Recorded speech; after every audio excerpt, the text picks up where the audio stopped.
Well, let me greet you first. Good morning. Thank you for being here on time.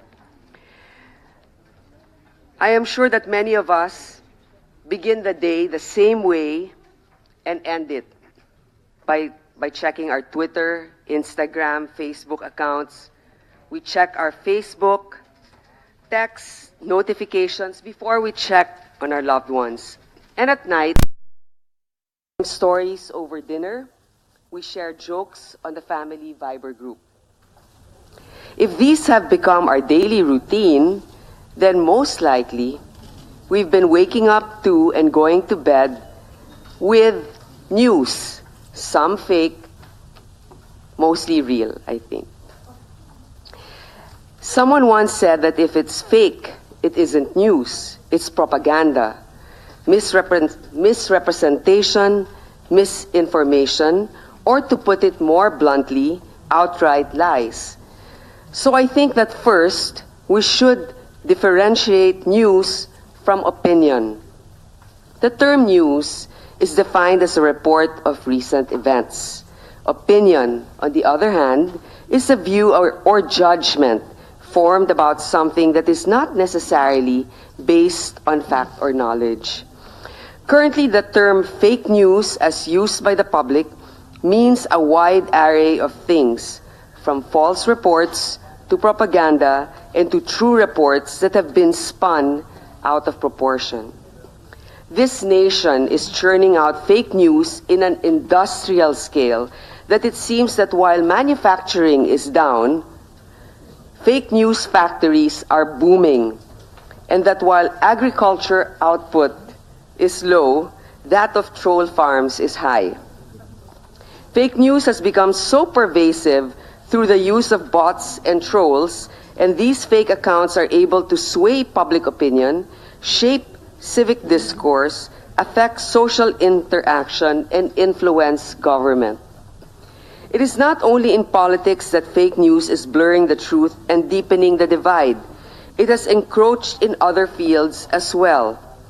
Fake news is the e-version of the budol-budol, which many of our people, unable to distinguish fact from fiction, fall victims to. It is not even far-fetched that in the future, fake news can trigger wars. Alam niyo mga kababayan, the internet is important to us, but it has also its weaknesses which fake news has exploited. First, broadband should have made us broad-minded.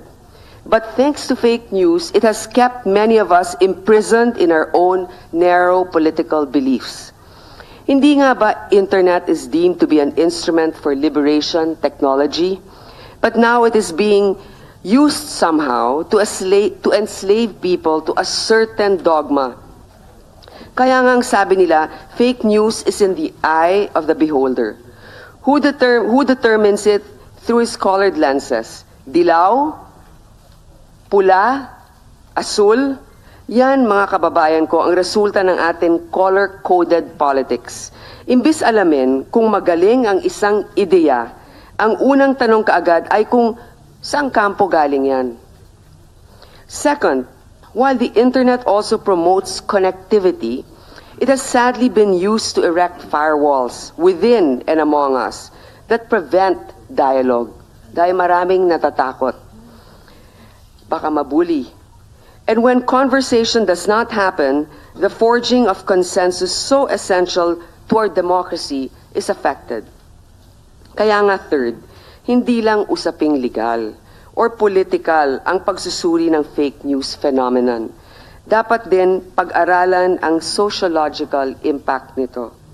Has fake news doomed civilized debate, turning it into shouting matches, dividing families and friends? Has fake news created a cynical citizenry, distrustful of authority and even our very institutions? Has it embroiled us in a permanent state of cyber war? We also have to ask that while it is the role of each individual to vet sources and check facts, what is the role of the government in addressing the lack of news literacy? Should news literacy be required by schools? In Taiwan, school kids are now being taught media literacy in an effort to help them identify news from hoaxes. Bagamat madali tayong magalit sa fake news, hindi madaling solusyonan ito.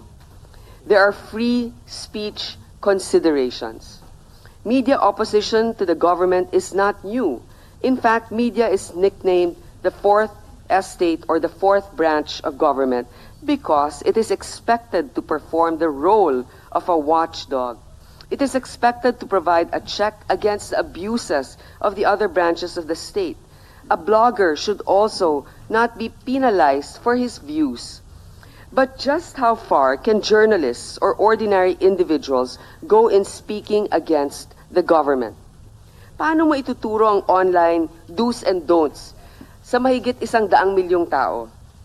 First, how far before free speech can be called libel? Today, under Republic Act 10175 or the Cybercrime Prevention Act, libel, as defined in Article 355 of the Revised Penal Code, is committed through a computer system or any other similar means which may be devised in the future is considered a cybercrime offense. The Penal Code, libel is committed when a person makes against another a public and malicious imputation of a crime or a vice or defect, real or imaginary, or any act, omission, condition, status, or circumstance tending to cause the dishonor, discredit, or contempt of a natural or juridical person, or to blacken the memory of one who is dead. In several cases, the Supreme Court held that for libel to hold water in the case of public officials or public figures, the higher standard of actual malice must be satisfied to attain conviction.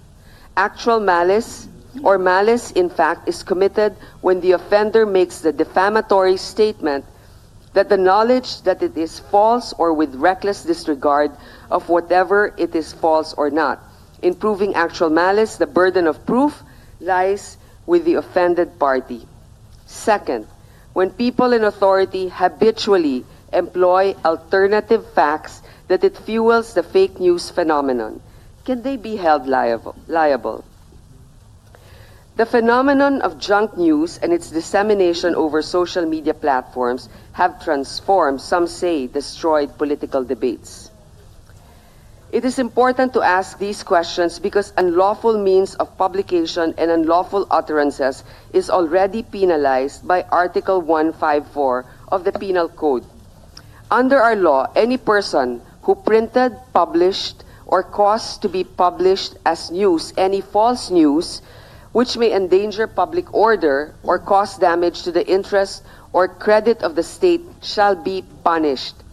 The same applies for any person who by the same means or by words, utterances, or speeches shall encourage disobedience to the law or to the constituted authorities or praise, justify, or extol any act punished by law. Alam niyo po, nung pumasok ako sa politika, ang sabi ko, minomoisturize ko na yung balat ko ng Teflon para hindi tumalab sa akin ang mga puna. Mga sobrang tawa na siya na. Sabi ko sa sarili ko, the politician who complains against criticism is like a ship captain who complains about the sea. In short, par for the course. Nang nagsimula ang online bashing, lalo na nung nakaraang halalan, ang sabi ko sa sarili ko, the price of incumbency is eternal bashing. Pero lately, napapansin ko, kailangan ng may pushback sa mga maling balita kasi apektado na rin ang ating demokrasya. If unchecked, fake news cultivates a culture of lying. If purveyors are allowed to get away with their lies, they embolden government officials to also lie in order to escape accountability, crush dissent, and commit illegal acts with impunity. If fake news is not challenged, it will create lynch mobs out of certain people, turning them into an army of character assassins who can be unleashed with just one meme to destroy an idea, a person or an institution. At merong panganib din na ang maling online behavior ay siyang maging asta natin sa totoong buhay. Kung hahayaan natin yan, baka lumaki ang mga bata ngayon na intolerant sa pananaw ng iba at madaling maniwala sa haka-haka. We need to expose them to a kind of conversation that educates and enlightens, that relies on the truth and not the kind that disrespects facts. We need to teach them that they can disagree without being disagreeable, that when arguing, they should focus on substance and never on slurs. In this hearing, we will try to address these issues and more. If we want to regulate news, are we technologically capable of doing that? Will legislation possibly create a chilling effect on all of us? In the same manner that we are considering punishing individual purveyors of fake news, shouldn't we also hold public officials who release wrong and misleading information accountable? Perhaps our resource persons, Dean Tony Lavinia or Professor Florin Hilbay, can explain briefly the implications of these statements to us laymen. I will give also my colleagues, of course, the chance to ask the questions. This hearing was called also because of a certain resolution that was filed and upon the request of my colleagues. I would like to acknowledge and thank the presence of our Majority Leader, Senator Tito Soto, who is here with us, Senator Manny Pacquiao, and Senator Kiko Pangilinan. And then, before I introduce our resource persons, Senator Tito Soto has an opening statement, as well as Senator Pacquiao. Thank you. Thank you, Madam Chair.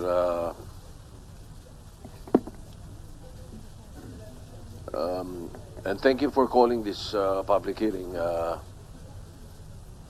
I know that I was able to somewhat trigger the committee to do this since I took on the floor because of I don't know what to call it, but anyway, part of technology. And so allow me very briefly, Madam Chair, technology, which has become an integral part of our society, and in fact our everyday living. It's part of everything we do now, including learning, teaching, part of work, simple and complex things, communicate. Well, it actually simplifies many ways, in so many ways. No, there are countless ways on how technology positively affects us. However, it also provides a rich environment for criminal activity. Now, in the United States, cybercrime or computer crime is one of the top concerns. Cybercrimes were first reported and became evident in the 1970s, and it continues to grow and evolve over time. Despite the greater awareness and advanced countermeasures, cybercrimes continue to climb. Every day, smarter criminals find creative and innovative ways to perpetrate cybercrimes. In the Philippines, according to an article from the Department of Justice by Assistant Secretary Geronimo C., it was only in 2000 when the I Love You virus was unleashed globally that placed the country on the global cyber map, which led to the passage of the first anti-cybercrime law. That is the E-Commerce Act of 2000. Although the first law that comprehensively dealt really with cybercrimes is Republic Act 10175, otherwise known as the Cybercrime Prevention Act of 2012. Now, according to the Philippine National Police, Madam Chair, anti-cybercrime group, the unit of the PNP in 2015 said that the top 5 cybercrime complaints received were 1. Online scams, 2. Online libel, 3. Online threats, 4. Identity theft, and 5th, photo and video voyeurism. However, for the year 2016, topping the most common complaints are 1. online libel. 2, online scams. 3, identity theft. 4, online threats. And still in the 5th spot is photo and video voyeurism. Now, recently, cyber criminals are proliferating fake and or misleading news and false information, as well as publishing articles that imputed malicious accusations against public officials.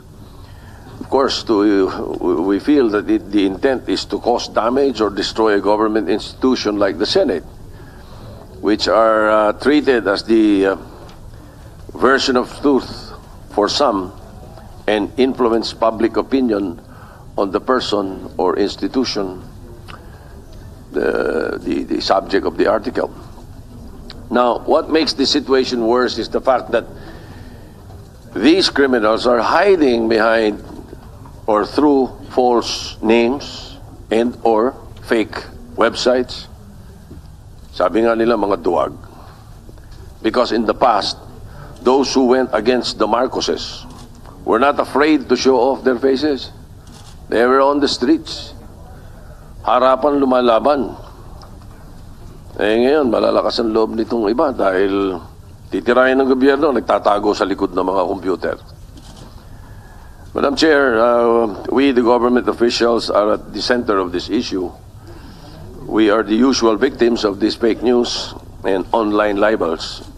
I hope that in this hearing we could uncover those behind the fake names and or fake websites and determine where to draw the line between freedom of speech and indecency or criminality, and find solutions to this problem through legislation. Perhaps, Madam Chair, the incident is a blessing in disguise on the so-called resolution that excluded 7 senators. I find it as a blessing in disguise because on my part, I've been bashed a number of times. I was the favorite victim of cyber bullies since 2012 in the issue of the RH bill. So I take it in stride. It's all right. If you don't like me, you don't like my face, you don't like what I stand for, you don't believe in the statements that I'm saying, it's fine with me. Okay lang, kahit anong pinta sasabihin mo. But once you start hitting me and calling me names and charging me with crimes that I did not commit, my first option is to hunt you down. Thank you, Madam Chair. Thank you, Senator Soto. Senator Manny Pacquiao and then Senator Kiko will have their opening statements. Thank you, Madam Chair. Alam ba ninyo kung ano ang nakapukaw sa aking galit noong nakaraang linggo? Yung mga news report na nasabing only 7 out of 23 senators did not sign the resolution calling to stop the killings of minors. Dahil sa PS Resolution 516, isa ako sa 7 senador na binatikos sa social media dahil hindi kami nakapirma sa nasabing resolution. Pinapalabas na suportado namin ang extrajudicial killings at pagpatay sa mga inosente. Hindi po ito tama na sabihing hindi pumirma ang taong hindi naman nabigyan ng pagkakataon na pumirma. Ni anino nga ng resolution, hindi ko nakita eh.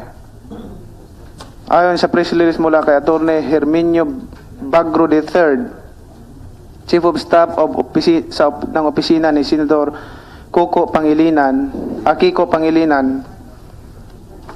nagpadala sila ng kopya ng resolution sa official email nila Senators Richard Gordon, Gringo Honasan, Cynthia Villar, Miguel Subiri at Majority Leader Vicente Soto III. Paano pa ako makapirma sa isang resolution na hindi ko natanggap, nabasa o napag-aralan? Hindi ito nagkataon lang. Ito ay sinadya. Kaming dalawa ni Senate President Coco Pimentel ay hindi kasama sa listahan ng mga pinadalhan. Hindi ito nagkataon lang, ito ay sinadya. Si Senator De Lima na nakakulong ay nakapirma. Hindi ito nagkataon lang, ito ay sinadya. Madam Chair, pinipigilan ko lang yung galit ko. Hindi naman ako pinanganak kahapon o hindi kami pinanganak kahapon para hindi namin malalaman ang mga katangahan na ginagawa nila sa amin.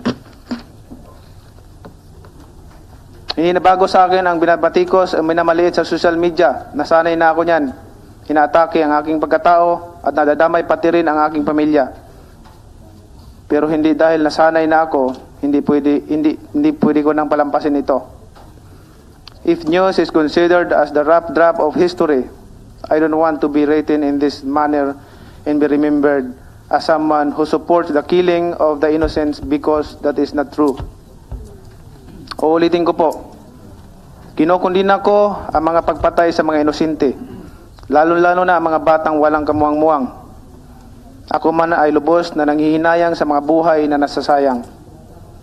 Hindi dahil hindi nagawang pumirma sa resolution na ito, ay nangangahulugan pabor na kami sa mga pangyayaring karahasan sa lansangan. The issue is how we were projected on media. The claim that we refused to sign is totally unfair and misleading. The news reports that came out were deceptive and malicious. Ito ay sinadya upang kami ay siraan at sirain. Maliwanag pa sa sikat ng araw yan. This is not merely an attack to an individual, to the so-called 7 deadly sins, but an attack to the Senate as an institution. We do not want to be remembered as senators who refuse to put an end to the senseless killings. Sa mga vloggers, katulad ng mga nasa likod ng Facebook page na #SilentNoMore, I respect the people's freedom and expression. Malaya tayo. Malaya po tayong magpahayag ng ating opinion, pabor man o hindi sa administration. Ngunit, huwag nating kalimutan ang ating responsibilidad na magsabi ng totoo na may respeto. Even our rights have limitations. Our right to express our opinions does not give us the right to maliciously attack other people. To the news reports of mainstream media who committed an international error in the report, it is your responsibility to correct your misleading and deceptive reports. Ang fake news ay parang lason na dahan-dahang sumisira sa ating mga kaisipan, sa ating lipunan at sa ating bansa. Karapatan po natin na malaman ang katotohanan. Umaasa ako na sa pamagitan nitong committee hearing, malaman natin ang punot dulo ng isyong ito at mahinto itong paglaganap ng lason na nakakasira ng kaisipan ng mga taong walang kaalam-alam sa katotohanan. Madam Chair, before anything else, mamaya na lang ako mag-move for request to Cocoy. If he's not here, I will move to invite here in the Senate to attend the hearing. Senator Pacquiao, I think you were referring to a certain Cocoy Dayao. We would like you to know that we sent him an invitation, but for some reason he's not present here today. Again, that might affirm our suspicion all along that there are certain people hiding behind the curtain of anonymity. But before we continue on that, Senator Kiko Pangilinan has a brief opening statement as well. Thank you, Madam Chairperson, and to our distinguished colleagues in the Senate and our resource persons. Magandang umaga po sa kanilang lahat. Nabanggit din lang po yung Senate Resolution 516 at yung pagruruta nito. Nais po nating bigyang diin na base sa mga pangyayari at based on the facts at hindi ho sa fake news, ito ho ang naganap. No? Yung resolution po was filed September 25, Monday. Nung Miyerkules, September 20, or 5 days before the filing, 16 na senator na po ang pumirma sa resolusyon. Ang instruction ko sa ating Chief of Staff ay hanapan pa ng paraan para makakuha pa ng dagdag ng mga pirma. At base sa instruction na ito, on 12:22 p.m. of Thursday, September 21, the following day, my office sent a copy of the resolution to the publicly available as well as official emails of other senators, Senators Gordon, Honasan, Villar, Subiri, and the Majority Leader. In the email on September 21, 4 days before we filed it, we had informed our colleagues that 16 senators had already signed the resolution and that we requested that if they were willing to sponsor it. Senator Gordon's office acknowledged receipt of the email on September 21 at 4:41 p.m. So that was Thursday. Friday, Saturday, Sunday, Monday at 5:30 p.m., September 25, we filed the resolution. So on the following day, September 26, at 3:35 p.m. during the session, the Senate resolution was read on the floor. Binasa ho ito, stating the title and the names of the 16 co-authors. At nirefer po ng ating Senate President sa committee ni na Senators Lacson at Ontiveros. So, base ho dito, kung nais po naming ilihim sa mga kapwa nating senador, dapat siguro hindi na ho namin pinadala ng email at dapat ho siguro ay basta na lang natin final.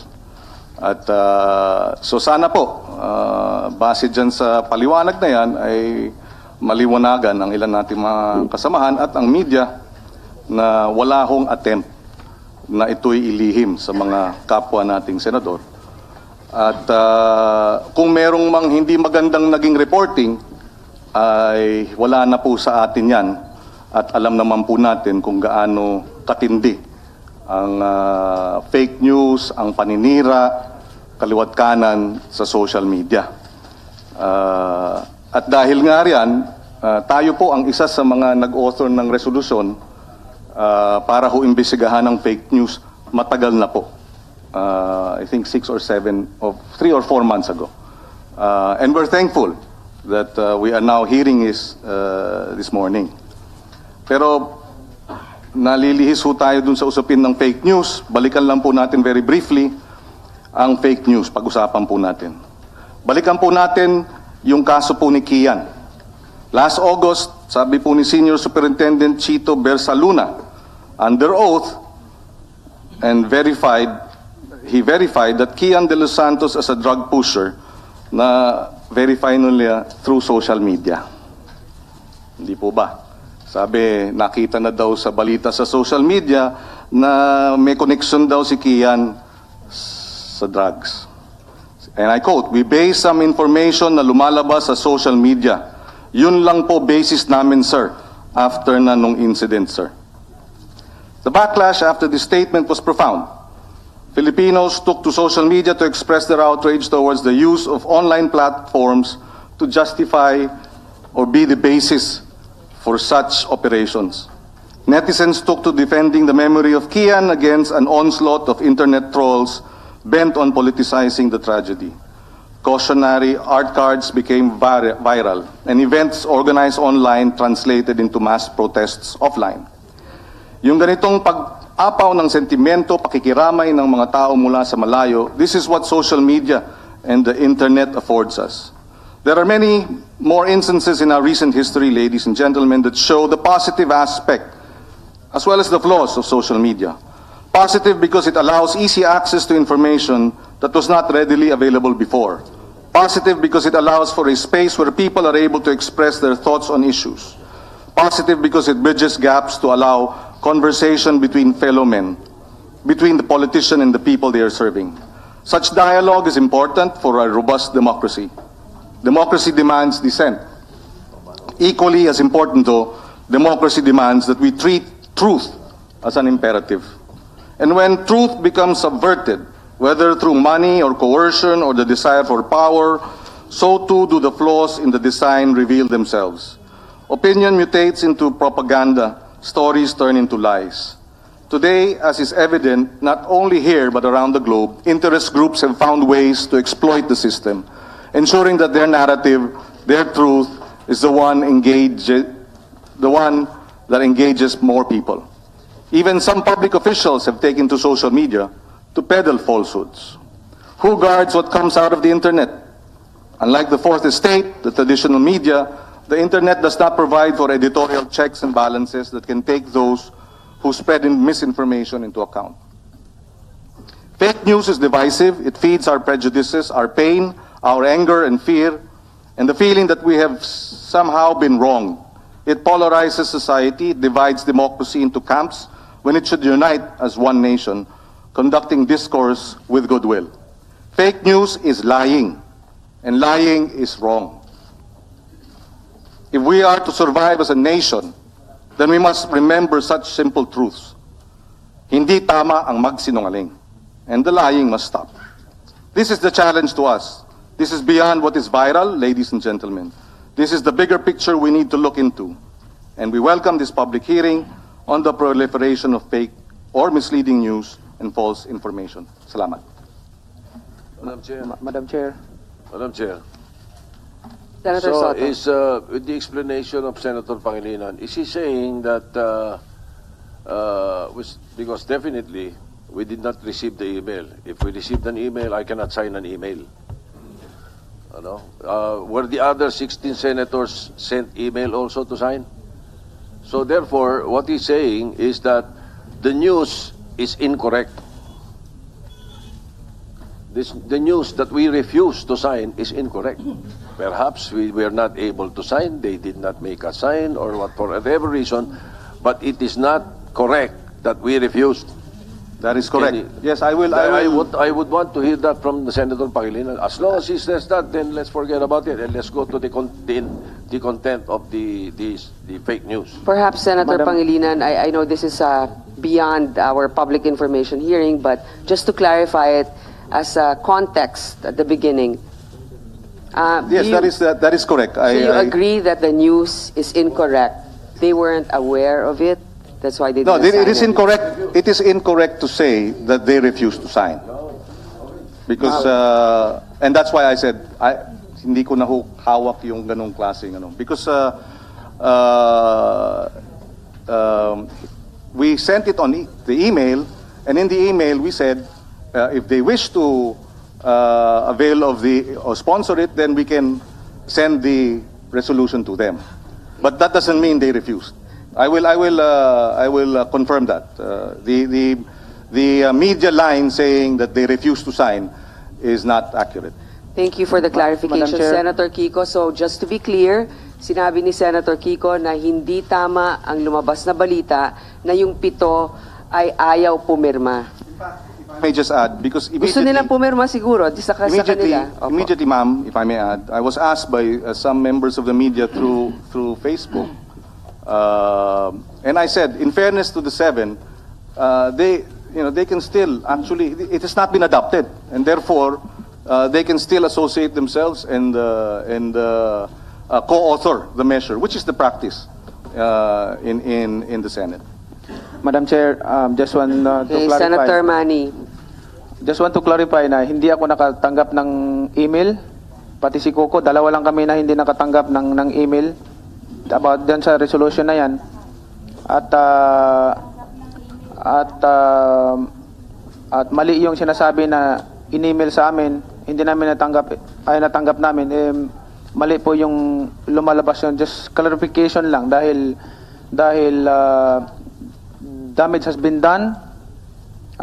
Kahit nasabihin na pwede namang ihabol, tapos na. Lumabas na yung nasira na kami. Thank you, Madam Chair. Okay, thank you for the manifestation, Senator Manny. I think Senator Cynthia would like to, I would like to acknowledge the presence of Senator Cynthia. Mr. Chairman, I want to make a manifestation also that I was not able to receive any email from Senator Pangilinan. I've asked all my staff, everyone, if they receive an email. There's no email. So we were not informed, we were not asked to sign, and we did not refuse to sign. Thank you, Mr. Chairman. Thank you for stating that for the record. I'd like to acknowledge the presence of Senator Nancy Binay. Okay. So now we shall begin, and our other senators present here today have other hearings to attend. So we shall begin, actually in order of arrival. Senator Soto will ask his questions first. We have 10 minutes each, and then after which we have another round if we have enough time. But I would also like to hear, actually in this room, binubuo tayo ng napakaraming mga, well, sabihin na natin influencers, no? Between our Facebook pages alone, the senators, and then the ones that we have here, we have millions following us. So I hope that this will remain productive and also civil. We would like to begin with Senator Soto with his questions. Thank you, Madam Chair. I wanted to start with the National Bureau of Investigation, but I know that we have already received a progress report, so I will not make the progress report public. We will probably ask them for data later on, or data on cybercrimes filed and cybercrime or libel filed or other crimes filed in the cybercrime division. We have the head of the digital forensic of the NBI and the chief of the we have the chief of the cybercrime division of NBI, Dr. Duarte, and also. But yes, so before we start, Madam Chair, before I start with my first issue and question, maybe ask that all the resource persons take the oath or be administered the oath. So, ComSec, please administer the oath. Magsit tayo po yung ating mga resource persons at taas ang kanang kamay.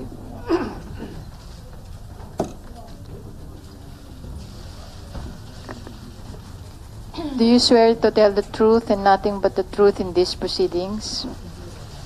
Thank you. Madam Chair, for the record, all the resource persons have affirmed their oath. Oh, sige. Thank you. Madam Chair, as I said, I wanted to really start with the NBI, but I will forego, and perhaps later on in my second round, if I'm given the chance, I will. Just for data purposes and for the committee. But let me start with Mr. Ray Joseph Nieto, because I have received a report from him. The report I received is entitled "Here's the guy you're looking for." Senator Soto, here's the guy you're looking for. Sabi niya, Ray Joseph Nieto or RJ Nieto is the person behind the Thinking Pinoy, and he does not hide behind any other name.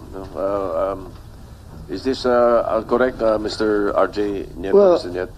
Mr. Senator, I was actually anonymous until I came out in January 2017.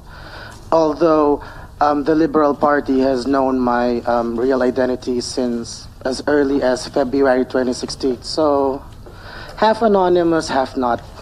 But I decided to remain anonymous because I don't like fame. So, yeah. But if somebody's gonna sue me, they could easily find out who I am. No. Yes.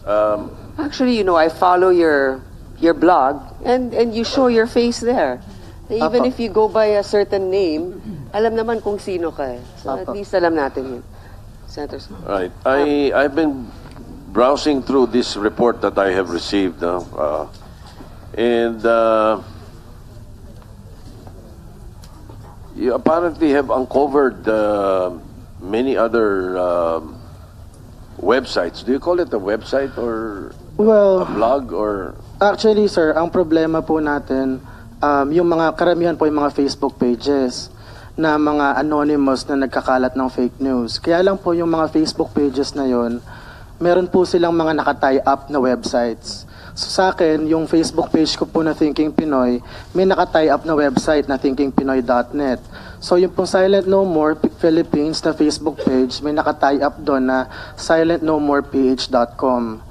Ngayon po, yung po dun sa binasa ninyo na article na Senator Soto, here's the guy you're looking for, I discovered po na yung mga websites ng Silent No More, ng Madam Claudia, and a lot of other websites share a similar characteristic na all those websites serve advertisements from a single account. Tapos po, I was able to find out who the account holder is. So yun po yung si Mr. Edward Angelo Dayao, na dati pong member ng Presidential Communications Operations Office under President Aquino. So, yun po. He's the person behind the Silent No More. And how were you able to go about this? Because I kita ko sa report mo, Opo. you do a simple who's lookup. Who is po yan? Ganito po, sir. Who is lookup? Who is po? Opo. Nakahiwalay ito, which is basically shows the contact information of a website's registrant, administrator, and tech contacts. Opo. Initially, kasi po ganito, una po lumitaw yung issue na yan nung hinahanap namin kung sino si Pinoy ako blog. Kasi po matagal na kaming nilalabel niya nung kaibigan ko rin na blogger na si Sas Rogando Sasot. Tapos po si Sas, nung ginamit po yung who is na utility, yun po yung online utility para i-check kung sino yung registrant, sino yung administrator, yung mga contact details po ng tao behind the website. Ngayon po, nung chinek po ni Sasasot yan, lumitaw po yung pangalan ni Cocoy Dayao, Edward Angelo Dayao, his phone number, his address. All those information ay freely niya na binigay doon sa domain registrar. Doon po sa kung saan siya bumili nung domain name. Kaya lang po, nung nabisto, hinaid na niya. Kaya lang po, too late na. So, given that lead po, hinanap namin kung may connection si Cocoy Dayao doon sa Silent No More. At yan na nga po yung lumitaw, doon po doon sa naging blog post ko po na pinublish po several days ago. All right. Can you walk us through how do you do this? And I'm sure I would want the NBI to monitor, no? Okay, step 1 po, ang una ko pong gagawin dyan, kukunin ko po yung Google AdSense Publisher ID. Madali lang pong AdSense. Google AdSense Publisher ID. Yun pong Google AdSense, yun po yung facility ng Google na nag-aalaw po na kumita yung mga web owners by serving advertisements in their website. So kumikita ito mga ito? Opo, kasi po Katulad kayo sa itong website Silent po eh. No More, silentnomore.com na to. Lahat po sir, yung pinaka-common po na paraan para kumita sa mga websites ay Google AdSense. So, ang chinek ko po dyan, yung publisher ID nung Silent No More PH. Tapos nakita ko nga po na yung publisher ID starts with 8 something. Check ko lang po Opo, it starts with, it shows a unique publisher ID. Tapos po, ang ginawa ko sir after that, chinek ko yung mga ibang websites na gumagamit ng same Google AdSense publisher ID. At lumitaw nga po na kamukha niya ng kamukha niya ng publisher ID yung sa propinoy.net at saka po yung sa madamclaudiaako.com. Alright. Siya rin yan, yung Mr. Dayao. Yun pong propinoy.net. So, chinek ko po kung sino yung kasi po ang ganito po yan eh. Pag nalaman ko na pareho yung ads nila, ibig sabihin, iisa lang yung kumikita sa Silent No More at kumikita sa propinoy.net, iisang entity lang. It may be a person or a group of persons.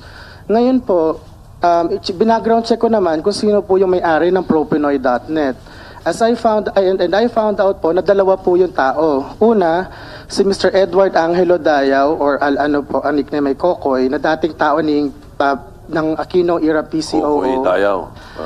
At saka po yung pangalawa ay yung co-founder at saka po deputy editor si Miss Nina Terol Zialcita, na dati pong political communications head ni Senator Kiko Pangilinan. Dati rin pong political communications din ni Senator Bam Aquino. Sorry po, kinakabahan ako eh. You just... Nag-head rin po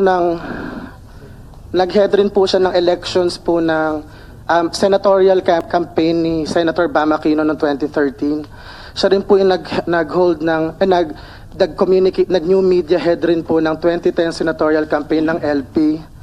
Siya rin po ang nag-editor po ng Tayo Magazine ng Tayo Foundation, isa pong award-giving body na finound rin ni Aquino, ni Senator Aquino.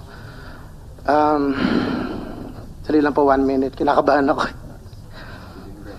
Okay lang. Maraming salamat. Kasi anyway, mentioning their affiliation does not necessarily implicate their principal. Yes. I mean, just to put things So, in perspective. Hindi po, medyo starstruck po kasi. Kasi puro senador eh. Pero seriously po. Binubuhala mo pa kami. Hindi ka na nasa Totoo. starstruck. Okay, go ahead. Pero ano po ma'am. So basically po, ang napatunayan ko doon, so far dyan po sa unang article na yan, ay si Cocoy Dayao, siya yung web administrator ng mga websites. He does not necessarily create the content. And besides, with the sheer number of websites that is under his name or is owned/controlled or controlled by him, I think po na meron pa po siyang team behind him creating the content.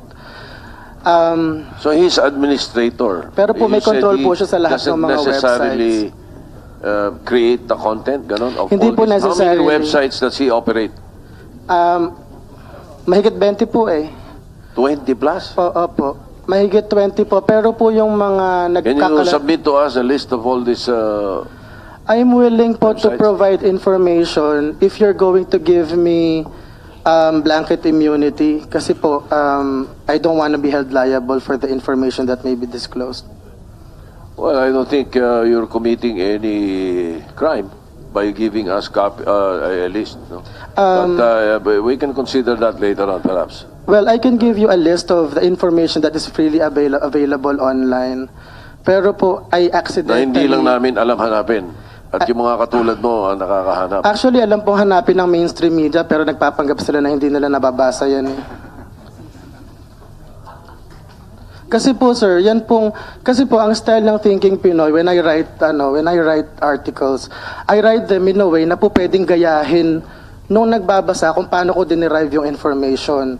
So ngayon, if mainstream media has a grudge against thinking Pinoy, it's okay. Okay lang sa akin. Pero kung ahas po kasi yan, tinuklaw na sila eh. Pero po for 5 days na, hindi walang nagpa-publish kahit isang outlet. So, yung pong problema kasi ng fake news, totoo na madami pong mga website na nanloloko ng tao. Pero po, kailangan din po ng mainstream media, yung pong mga nakaupo ngayon dito, ng konting introspection. Kasi po sometimes, the people resort to, they would rather believe fake news than real news. Kasi po minsan, yung real news, sobrang sabog, sobrang unbelievable din, at sobrang slanted. Kasi po, for example po, ito pong Vera files, excuse me po Ma'am Tordesillas, a few months ago, yun pong si Mr. Aznar, isang photojournalist sa Marawi, nag-post po ng video na Soldiers in Action. Ako po, as regular citizen, nagtaka ako, sabi ko, ba't ka nagpo-post ng ganyan? Kasi parang halos real time yung pagkaka-post mo, baka ma-endanger yung mga soldiers. Eh ngayon po, marami akong followers online, mga halos 700,000 po. Tapos, syempre yung mga followers ko, nabasa yon. Tapos nagalit sila kay Aznar. Oo nga, Aznar, ba't ganyan, ganyan? Tapos po, after that, nag-issue po ginondemn po ako ng National Union of Journalists of the Philippines. Tapos po, after that, naglabas daw pa po ng fact-check yung Vera files about it. Ang basis po daw nila ay yung metadata nung mga pictures or whatever na nagsho-show kung kailan kinuha yung mga pictures. Kaya lang po, ang hindi ginawa ng Vera files ay i-check yung iba pang mga files ni Aznar. Basically po, ang napakita ko nung nagsulat ako ng rebuttal sa Vera files ay faulty yung mga timestamp dun sa mga files ni Aznar. So basically po, baseless po, pointless po yung ginawa nilang fact check. However, wala po ako narinig na reply or anything of that sort from Vera files. So what I'm saying is this, yung kung ano man yung, hindi ko po alam kung ano yung kahihinatnan ng Senate investigation na to. Pero ang gusto ko lang po ipaglaban sana, i-legislate natin yung right of reply. Hindi po necessarily sa print, radio and broadcast, sa TV, kasi po meron pong space constraints yan eh. At yun din po dahil kung ba't hindi po masa yung FOI dati. Pero po at least dun sa social media, tsaka yung mga websites ng mga news agencies. Now, for example, kung i-libel po uli ako ng Rappler.com, meron po akong space para mag-reply. Kasi po, sorry po, rant na to, pero totoo kasi eh. Noong pong January, inaccuse kami ng Rappler.com na tumatanggap kami ng pera kay Secretary Martin Andanar. At ang source lang ng Rappler po ay isang anonymous source. Tapos po, ang sabi ako at saka si Sas, binibigyan ng pera. Ngayon po, tinanong ko yung Rappler, ba't hindi niyo ako in-interview? Ang sabi nila sa akin, hindi naman daw kasi kami importante doon sa storya, pero kami yung nilibel. So, so ang point po dito, sana po i-legislate yung right of reply. Yun lang po ang hinihingi ko. Kasi po, pag nag-legislate po tayo against fake news, baka po maging prior constraint, so maging unconstitutional. Pero at least po, right of reply lang po pinaglalaban ko. Alam mo, tama, Senator Soto, mabilis lang, no? Pero tama yung sinabi mo, yung sa right of reply na ngayon may online tayo, hindi limited ang venue, yung space. So, maaari nga i-consider. Senator Soto, thank you. Yes, all right. You mentioned a Nina Terol. Is this the same Nina Terol who's connected with Macan Erickson?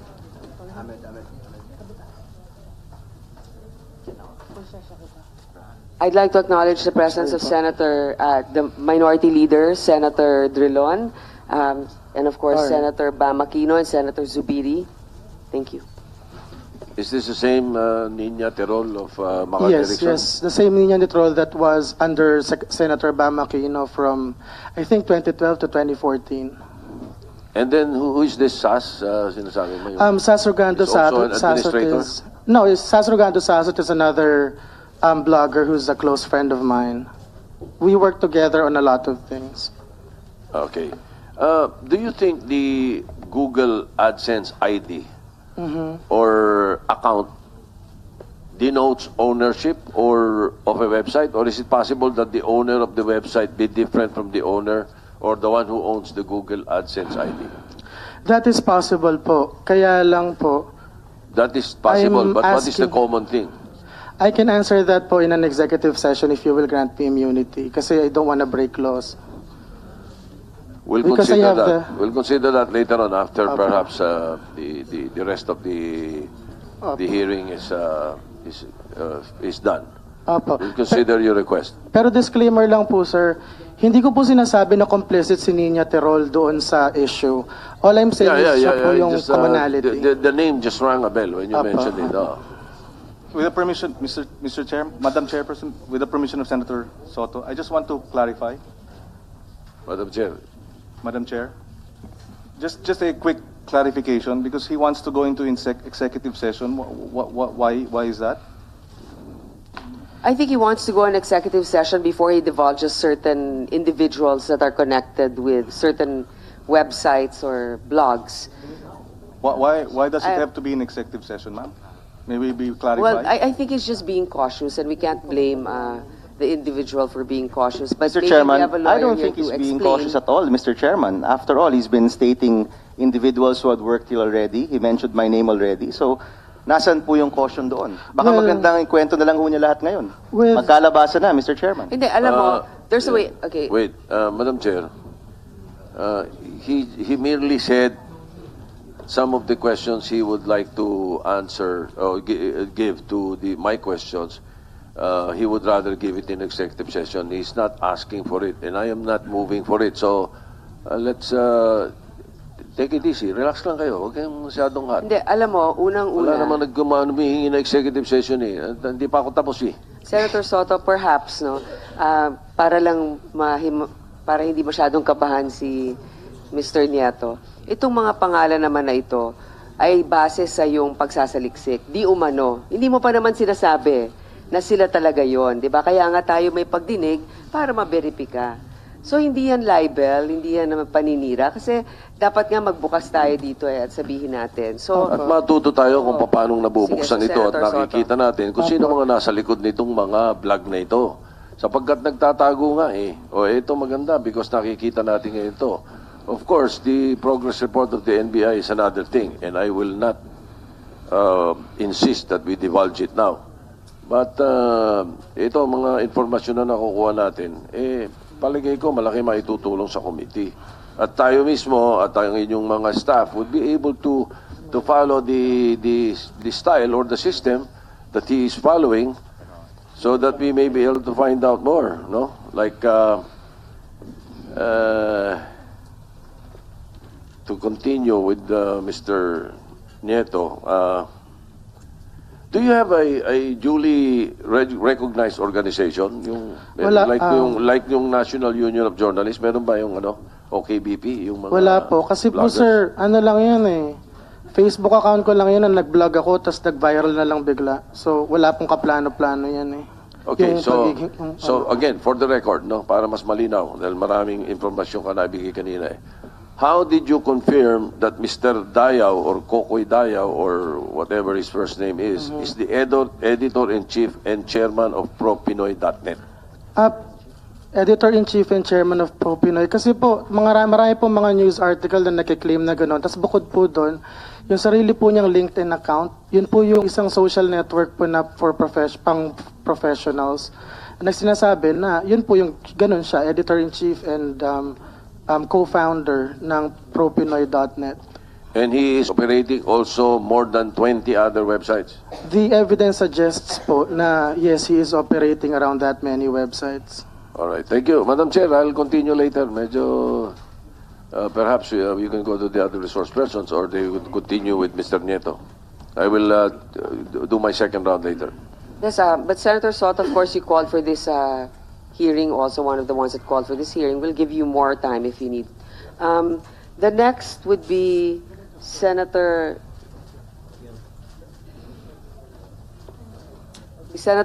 Mig Zubiri is requesting that he delivers a statement.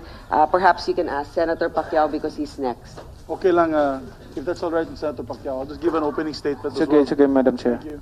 It's not a prepared statement, it's just from the heart. I would like to just say that I was not told about this resolution being circulated by the senators. I know Senator Kiko Pangilinan approached my desk, I clearly remember that, but I was about to give a privileged speech about Acho Castillo on his death. And I said, let's talk after, and he never came back. We saw each other in the lounge. He never mentioned about the resolution. So I'd like to put it on record that if it was in front of me, as I mentioned in my statement in the Senate, I would have signed it. Because in all my official positions in the Senate, whether inside the Senate halls or even in the lounge, is we are against EJKs. As a matter of fact, I led another resolution signed by all members of the majority condemning all forms of EJKs, not just with minors, not just with the children, Your Honor, Madam Chair. I'd like to put that on record, and it's quite foul that whoever this fellow is in Silent No More would accuse the seven of us, because after that, I spoke to Senator Pacquiao, Senator Villar, and they were so upset that they were not approached. And we were not told. Usually our staff, our COS, Chiefs of Staff, would discuss it among themselves if there's an important minority, majority, all-member resolution. This time, we were not told. So, I don't want to impute any malice on the members of the Senate who pushed for that, but what intrigues me, Madam Chairman, is how it was published, how it was treated after to the media, to the online sites. And therefore, I'd like to condemn that, strongest terms, and hopefully after the end of this meeting, we can come up with a conclusion on who's at fault and what we could do about it. Thank you, Madam Chair. Madam Chairman. Thank you. Just very quickly, Okay, because Senator Pacquiao, would you allow Just- Senator Pangilinan a few very, moments? very, Sige, very, Madam very, Chair. very briefly, Madam Chairperson. Senator Zubiri himself said that I approached him. So, if I had wanted to hide it from him or not have him sign it, why would I have approached him? I think we should be able to distinguish between the impact that it had because of social media and what we were doing prior to it coming out of social media. I approached him, yes, I will confirm that he said, I am just going to deliver a privileged speech and therefore we can talk about it later. And therefore, I said, yes, okay. But if my intention was to hide it from him, why would I have approached him in the first place? I did not go back to him, that is correct. And because I had to leave, but my instructions to my staff was that those who have not signed, let us go to their offices and seek their support if they're interested to, or if they wish to associate themselves from the resolution. I just wanted that clarified, Madam Chairperson. Senator Pacquiao, your questions? Thank you, Madam Chair. Wala dito yung tao na gusto kong tanungin sa harapan eh. But before that, Madam Chair, I move that we're going to invite Cocoy Dayao for in the next Senator hearing. Manny, we did invite him, but there's no response from him. It's so ironic that his blog is silent no more when he's so silent now. We will probably issue a subpoena if we have another hearing. Thank you, Madam Chair. Sa PCO, napakalaki ng rule ng PCO para sa labanan ng fake news. Anong gusto ko malaman kung anong action ng